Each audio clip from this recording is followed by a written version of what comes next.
les professeurs vous ont vanté la qualité des étudiants camerounais qui se retrouvent dans les universités occidentales. Tout à fait.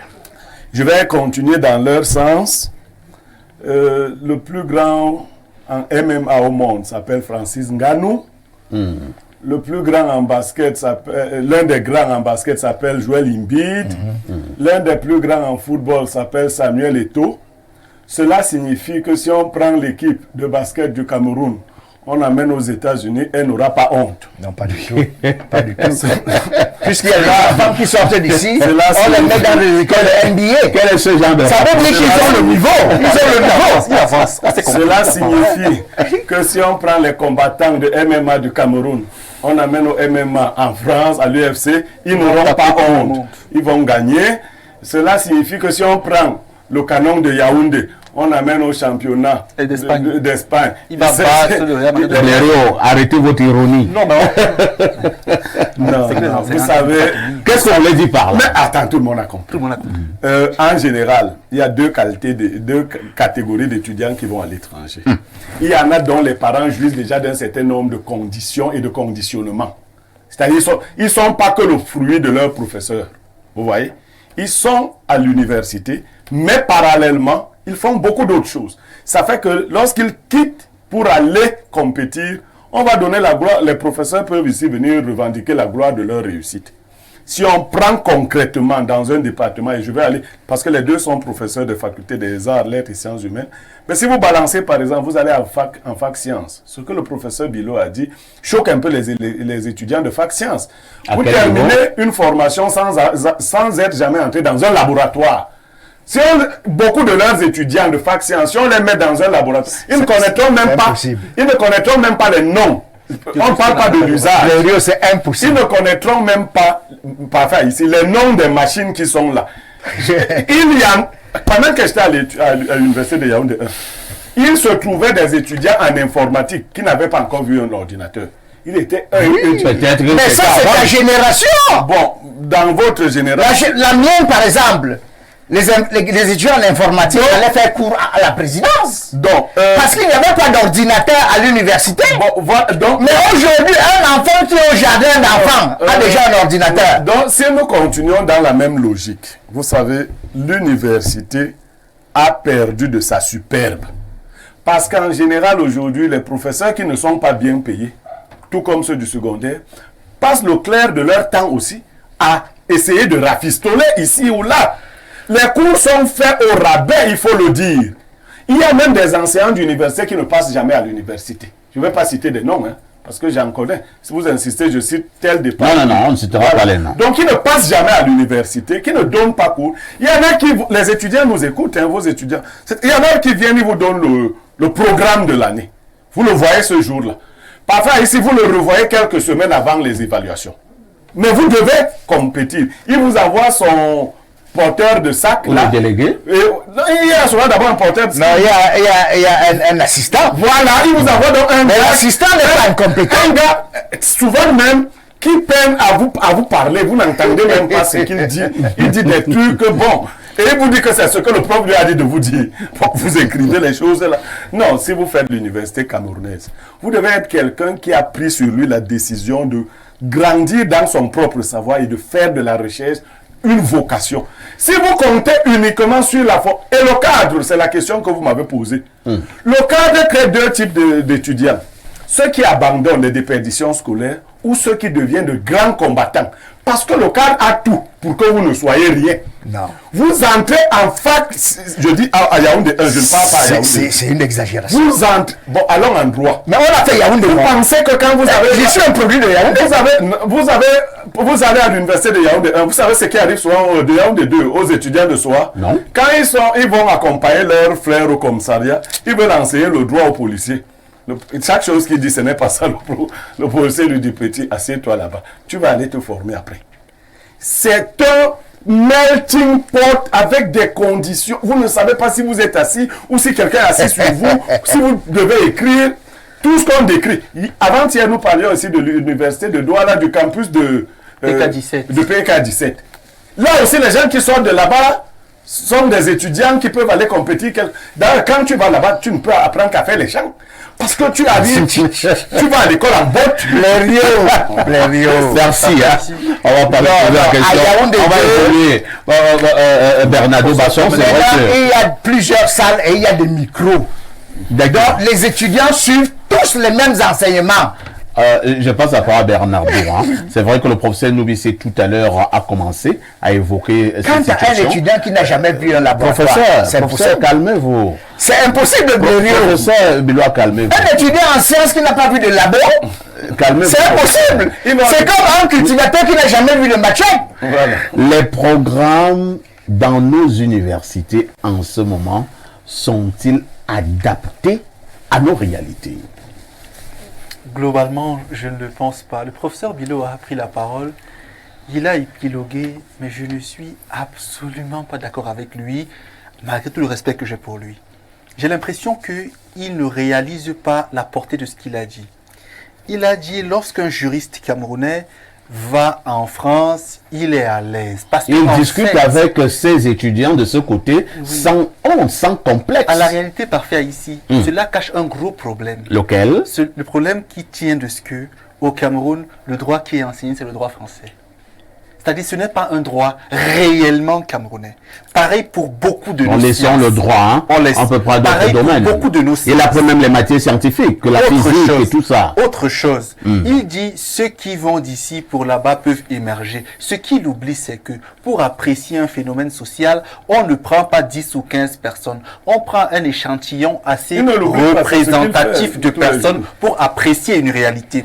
Au Cameroun, donc, est-ce que si on prend 500 000 étudiants juristes, 500 000 étudiants juristes français, on les met en compétition, on aura une échelle de valeur suffisamment incarnée? Je ne pense pas. Plus loin que c'est. Il n'y a pas 500 000 étudiants qui étudient le droit au Cameroun. Il n'y a pas. Quand même. 500 000. Revenons à 50 000. Il faut prendre quand même un chiffre. Revenons à 50 000. On aura même l'impression qu'il s'agit des étudiants et des élèves en droit. Voilà. Parfait ici, sauf allons plus loin. Beaucoup de professeurs de droit camerounais au Cameroun ont enseigné en France. Ça, c'était avant. Le doyen de la faculté de droit actuellement était professeur de droit à Poitiers. Oui, mais c'est Alain Franklin-Ondoa. Il était professeur de droit à Poitiers. C'est un professeur agrégé. Je peux avancer. Non, il a les mêmes qualifications qu'un professeur français. Je peux avancer, professeur. Non, parce que vraiment, c'est que vous dites, aujourd'hui, on parle de formation, pas que de diplomation. Lorsqu'il faut construire au Cameroun une infrastructure, quelle qu'elle soit, est-ce qu'on prend les produits camerounais pour réaliser cela? Est-ce qu'on prend un enfant sorti de Polytechnique ou d'école des travaux pour construire le stade d'Olembe? Est-ce qu'on prend nos architectes? Est-ce que quand nos du régime sont malades, on prend nos médecins? Pourquoi en excellency?